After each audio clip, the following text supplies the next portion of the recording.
আসলে গরমের মধ্যে যত তাজা টাটকা সবজি খাওয়া যায় ততই ভালো।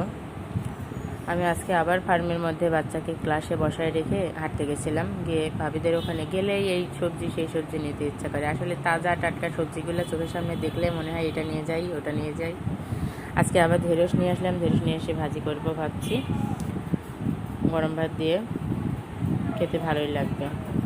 নিয়ে আসলাম। আসলে আমার বাচ্চা পছন্দ করে না, কোনো ভাজিই খেতে পছন্দ করে না, সবজিই খেতে চায় না। জোর করে করে একটু খাওয়ানো হয়। যাই হোক, ঢেঁড়সটা ঢাকনা দিলে না কেমন যেন নরম নরম হয়ে যায়, ওটা ভালো লাগে না। আর এটা হাই হিটে যদি বারবার নাড়া যায়, দেখবেন কিছুক্ষণের মধ্যেই মানে ওর গায়ের ইয়াটা কেটে যাবে। আর ঝরঝরা, কী সুন্দর ঝরঝরা হয়ে গেছে দেখেন।